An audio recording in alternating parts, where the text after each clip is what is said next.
পুরো দেশ এখন চাঁদাবাজি মুক্ত, তাহলে গাড়ির ভাড়া কেন কমবে না? আসসালামু আলাইকুম, আমি খান তরিকুল ইসলাম, অ্যাডভোকেট, বাংলাদেশ সুপ্রিম কোর্ট। ছাত্ররা যে অসাধারণ যে কর্মদক্ষতা দেখিয়েছে, তাতে সারা বাংলাদেশ জুড়ে কোথাও এখন সড়কে কেউ চাঁদা নিতে পারতেছে না, যেখানে প্রত্যেকটা গাড়ি সিএনজি, তারপরে লেগুনা, বাস, পরিবহন সমস্ত ক্ষেত্রে অতিরিক্ত পরিমাণ চাঁদা দেওয়া লাগতো।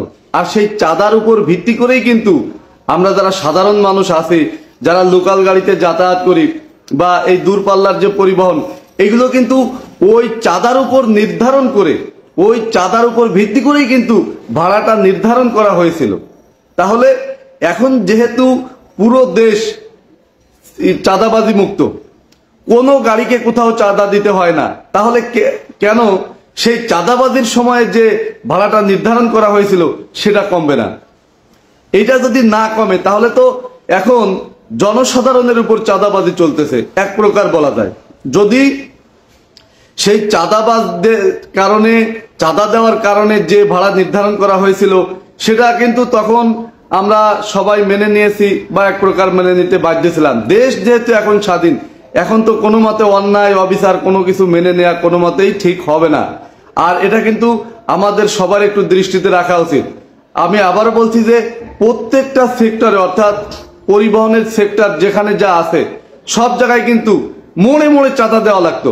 এই মোড় থেকে ওই মোড়ে, ওই মোড় থেকে ওই মোড়ে, দেশ থেকে মানে ঢাকা থেকে বাইরে যাবে, বাইরে থেকে ঢাকায় ঢুকবে, প্রত্যেকটা ক্ষেত্রে গাড়ি হলেই হয়েছে চাঁদা দেওয়া লাগছে।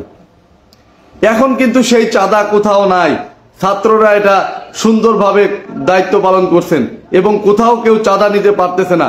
চাঁদা নেওয়ার অভিযোগও নেই কারো বিরুদ্ধে, চাঁদা নেওয়ার মতো কেউ নেই।